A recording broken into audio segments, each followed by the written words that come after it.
I'm Matt Schechter. I'm the chairman of Advertising Week, and it's great to have Patrick here. And we love Kantar. You guys are so far ahead of the game. And Patrick, if we look over the sort of the continuum of the whole thought leadership agenda, the arena that you play in at Kantar is really right in the middle of an awful lot of the conversations that we're having throughout the 4 days here of Advertising Week. And I'd love to start by talking about a subject that is vexing in many ways for the industry, and you hear about it from all perspectives, and that's cross-media measurement. The WFA on a global level is looking at it. All kinds of other groups are looking at it as well. What's your take on where we are and the role that Kantar is playing in that hornet's nest that is such a big, big subject for us? Well, first, thank you so much for having me. It's a real pleasure to be here. Look, you're right. We're in the middle of the middle, and there are a lot of forces and opinions around that. We have a simple point of view, which is we're here to serve the industry, and it starts with the people that make the core of the industry, which is the advertisers and the agencies, right? And then what do they want? In a world that is becoming, and I've got a privilege of coming from what I call the other side of the mirror, after spending 5 years at Sky and Comcast and a long consulting career, they want a number of things, right? And you guys have talked a lot about it the last few days and the last couple of years as well. They want the ability in a world that is more and more fragmented, more and more complex, to look at the impact of the money they invest and be able to cross-measure that, dedupe the reach, the frequency, and get some simplicity and usability out of it. Right? Now, once you put that out there, it is not that simple, as we all know. What we're trying to do is fairly complex to do. One, there's obviously a set of opinion around what do you measure, and are you comparing apples to oranges or apples to kiwis in that matter. And the second one is all the technicality and the specialization that you need to be able to derive that. But at the end of the day, I think we need to, in my view, and I've been in the role a little bit over a month, we need to demystify a little bit that cross-media audience measurement. At the core, it is the ability to bring universe together that have a lot of differences, but quite a few similarities, and bring that in an integrated and simple way to the people that are fueling this industry, which is the advertisers, and in support of that, the agencies as well. Great answer. So, Patrick, so much progressive thinking in this space comes out of the UK. And I know the BARB initiative is a big one. Many of you may know, or perhaps you don't, that we have Advertising Week Europe in London as well. And I'm so impressed by the leadership over there on so many of these tough issues. I think in many ways they're ahead of us. My dear friend Paul Bainsfair at the IPA, the work that they do around effectiveness, by way of example. But can we talk about what's going on with the UK that you are also right in the middle with BARB? With pleasure.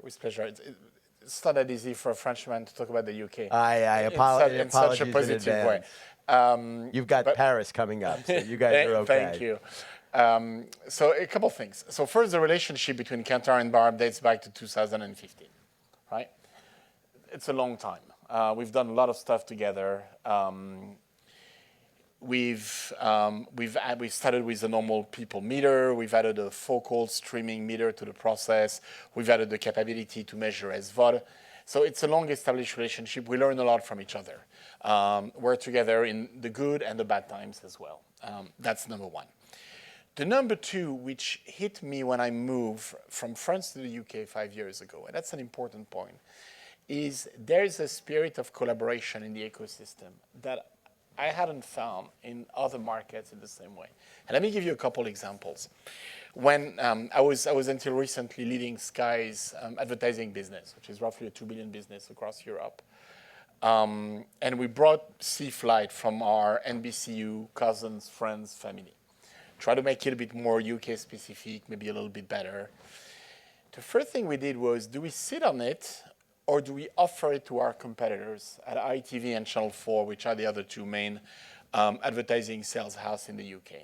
And we did that to bring them under the tent. And then the next step was to do something, and then you'll see the link to BARB, is we took C-Flight and we transfer it to Barb to own the measurement of C-Flight and embed that for every single player on the market, not just ITV, Channel 4, and Sky, but Channel 5, and all the other players that are participating in the broader Barb ecosystem around that. So there's a spirit around, look, it's a tough word out there, right? I mean, it's 2023 is not an amazing year from an advertising revenue standpoint. As we're all going through budgets, we all know 24 is not going to be amazing either. Like we have some hopes, but we have also some challenges. So the more we do together to try to build the ecosystem, I think it's very, very, very important. And I come from that perspective. It's very, very ingrained. Yeah, what's that old expression? As the water rises, all boats rise with it. Exactly. Right? So staying with the other side of the Atlantic, your country included, of course, in America, we have a very U.S.-centric view. Slightly off topic, but makes the point, a shockingly high percentage of Americans, by way of example, don't even have a passport. It's a much higher percentage than you or I would guess. Talk about some of the differences that we're seeing in this space from abroad and relative to what's happening here in America.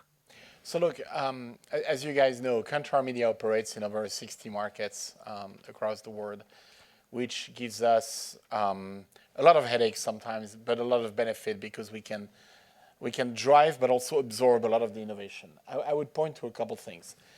And again, there's one axis, which is how do we build a hybrid measurement system that combines big data sets with a cross-calibration panel to derive the insights that the people in the ecosystem really need, right? In the simplest form, demystifying what we do, that's what we're talking about.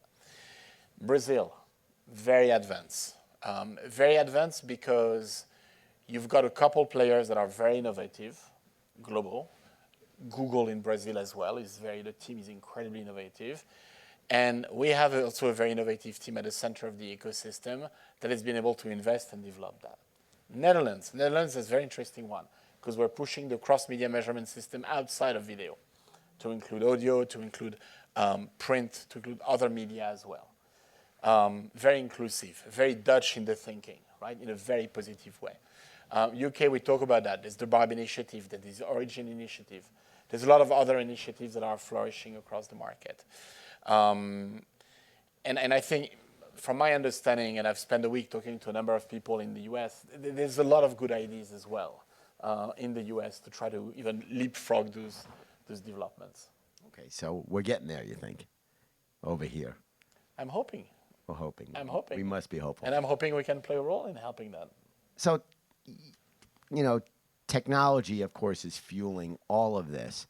Talk about how when you're sitting with a new client, a brand client, how you're helping them make sense of this complex landscape and how you stay ahead of where we're going with technology.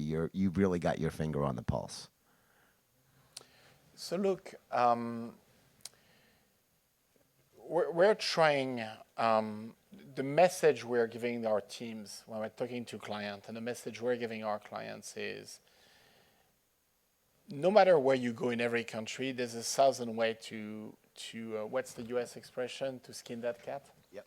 Right, there's tons of different reports around that, including in the US, right? Right. You've got the incumbent player, you've got alternative currency players as well. You have some version of that in every market. What we're trying to do is to say, look, what really matters behind that, again, it's the simplicity, is the ability to use this data to drive some insight, and then how do you do it? Like, I have a word which is very important for me, which is, we're not in the audience measurement business. We're the audience insight business, right? And how do we help people make better advertising decisions, advertising agencies, better use of their money? How do we make content owners make better investment decisions, right? I come from Sky. 60% of our cost structure, or more, slightly more, is invested in content, right? If we can use that audience insights to make better content investment decision at a time where the cost of content is going up and you get so many alternatives and everyone wants you to pay them to carry their app on their platform, we can talk for a long time about that one, you really need those investment decisions to be a lot smarter than they were 5 years ago, right? 5 years ago, you go to a new deal, you chop the CPS by 5-10%, and then you're fine. I mean, as you've seen in the press, it's becoming a lot more complex today. You need that data. Absolutely. So let's talk about Paris a little bit in the 2024 Olympics as a jumping off point. We love sports. We love the Olympics. We're thrilled that NBCU's with us upstairs with that little Paris Olympic Cafe. I think it's so clever. Live sports continues to be a big tentpole, driving live real-time viewing. It stands almost as an outlier today relative to consumer behavior in what is very much an on-demand world. I'm embarrassed to say I never watched Breaking Bad. I've never seen it. It's a great show. Everybody says, how could you watch it? I may watch it now in 2023 or 24 years after it was made. Talk about how you're navigating that world, and what do you see for the future of live sports and sports rights? We see this stuff going through the moon because it's really the only thing out there that people are watching when it's actually on live. So you're really calling on my old DNA on that one. I actually believe, if you look across the world, that inflation of rights costs for sports is going to start to level off a little bit. Because the number of people that have tried to make a lot of money about it, it's actually not that easy. You need scale to monetize sports rights. There's actually a segmentation of the value. Obviously, in the US, the 4 or 5 major leagues. In Europe, it's a big gap between the Champions League, the EPL, and the rest. I would not divulge any secret by saying once you exclude the EPL, Sky Sports bill doesn't look the same by a wide margin. And at the end of the day, there's very few people that can pony up that amount of money. I know everyone thinks that new people will come in and again invest and then again transform that. You need a big base of people to monetize it. So this will not remain a golden goose forever. It's a great goose. I am not sure the situation that you would find where 2015 suddenly the EPL cost went up by 72% magically because someone else comes in and thinks he can do things very differently. I don't think on an international basis that's going to happen. To go back to France, you've seen the results of the French tender. It is an unmitigated disaster, right? The reserve price has not been hit. They got to go back to the drawing board, one-on-one discussions. Not amazing. Such an interesting area. So, Patrick, you're in 60 countries. We talked about differentiation, things that you see in the Netherlands, things that you see in other parts of the world, in Brazil. But we're in a global economy, and digital has broken down all those borders. We're in a borderless world in many respects, in particular, the big global brands that are operating everywhere. We're back here a year from now as we start to wrap. What do you think we're talking about, Patrick, if we do this again in 2024, that we didn't touch on today based on some of the finger on the pulse trends that you see at Kantar? I'd like to put one hope on the table, which is the players in the US ecosystem, the combination of the advertisers, the agencies, the platforms, and the broadcasters find a way to work together to at least launch the embryo of what can be a cross-media measurement system. We know what the embryo should look like. We know who the parents are. We don't know yet, I think, which maternity the baby is going to be born from. Very well said. And I think you're right about that collegiality in the UK. And I think we could learn something from them here. That'd be great. Thank you so much. This was great. Thank you. Thanks, Pat.